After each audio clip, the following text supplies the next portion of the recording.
Balik na mga kapuso sa GMA Regional TV Live, maghisguta og census og statistics karong buntaga mga kapuso sa mga nagpangutanaon sa may epekto sa pandemya katong mga daghan ba ang mga naminyo ning panahon sa pandemya, nagkatrabaho, estado sa atong ekonomiya ug uban pa. Magpakisayod ta karong buntaga mga kapuso gikan sa Philippine Statistics Authority 7. Makauban nato ilang Chief Statistical Specialist Engineer Leopoldo June Alfanta Jr. Good morning, Engineer. Good morning, Sir Nico Serino. Mayong buntag, mga kapuso. Salamat sir sa pag-uban kanamo sir. Hisguta sa pandemya sir sa miaging tuig. Kumusta man ang atong mga statistics ng inyong gihuptan diha sa PSA 7 diri sa Central Visayas? Pananglit sir, gidaghanon sa mga naminyo o mga nataw ni panahon sa pandemya sir. Yeah, okay. Actually, ang data nga atong gihuptan karon no sa mga televiewers nato sa atong GMA, tutob lang usa ni sa bulan sa January ngadto sa September because dili pa kompleto ang atoang data hangtod sa October, November, December because napay usa ka probinsya nga dili pa kompleto ba. Pangkalahatan sir for the Visayas sa live birth, ang January, February, March, April naa lang siya sa 8,000 plus sir, 8,000. Pero karon arita sa May nitungtong na siya sa 10,671 no, live birth May. Pagka June 9,868, July 9,894, August 10,270. Then pagka September, nibalik na siya sa 8,000 plus nga level. So meaning to say, for the live birth sa Central Visayas, significant ang iyang saka May, June, July. Kung magtanaw ta sa data na to sa death for the whole region, pero pwede ra pod ni nato i-breakdown into province, sir. Naa lang siya sa 3,000 plus nga level. Wala siya maabot sa 4,000. But pagka May, naabot na siya 4,151. June, mas dako, 4,898. July, 4,989. August, 4,345. September, 4,066. Meaning, May, June, July, August, September, 4,000 level siya, sir. 4,000 level siya. While before, tag 3,000 level lang siya. Arita sa mga nagminyo, sir, unsa man, mas midaghan, mas ni menos ba ang mga nagpakasal sa miaging tuig? Okay, nagtanaw sad ko karon number of marriages no by month gihapon ni for the Central Visayas. Okay, in January, February, sir, taas siya sir. Na siya 3,473 January, February is 3,064. Pag-abot sa Marso, us din kay siya sir. More than 50% ang iyang pag-decrease kay nahimo na lang 1,345. Pagka-April sir, somewhat very surprising, only 79 marriages recorded, no?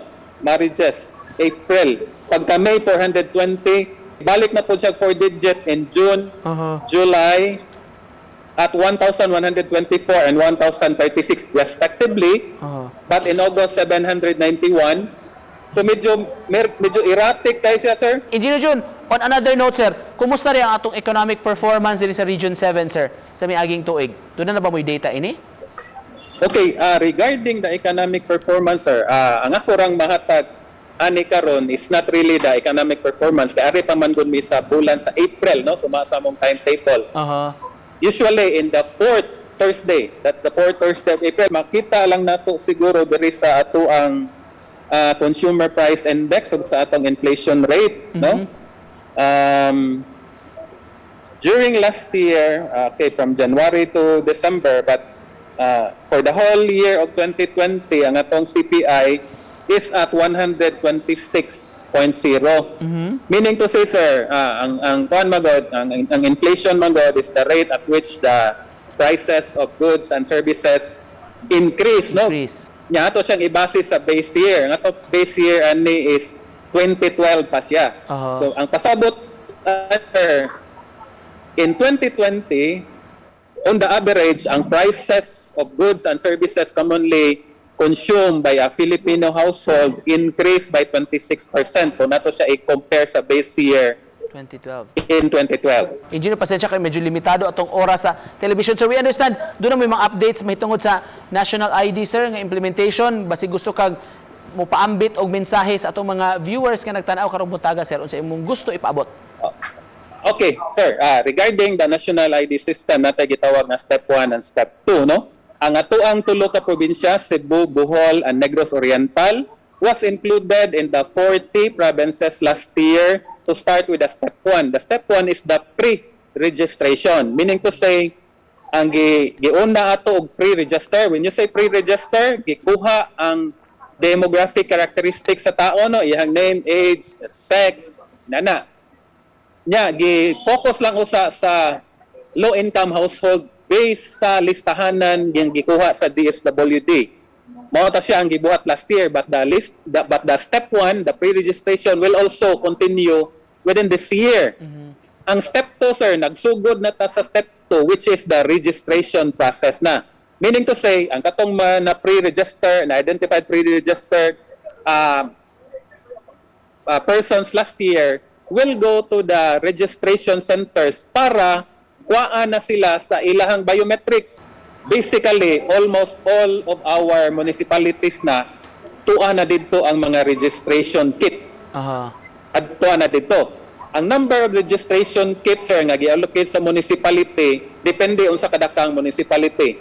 This is the first time, ang God, Sir Nico, wala pa kita ni kasulay ever since, no? Unlike sa ato mga survey and census nga naman tayo i-pilot, so meaning to say makita na to, ma-assess na to sa mga problema that will arise, but the national ID system is something karon pa ginin itong mabuhat. That's why gradual sa inyong pag-open, sir. Daghang salamat sa pag-uban kanamo karong buntaga. We'd like to thank you for your time. Ug paghatag sa updates gikan sa PSA 7 ilang Chief Statistical Specialist Engineer June Alpanta. Salamat, sir. Why sa payan, may buntag tanang mga kapuso.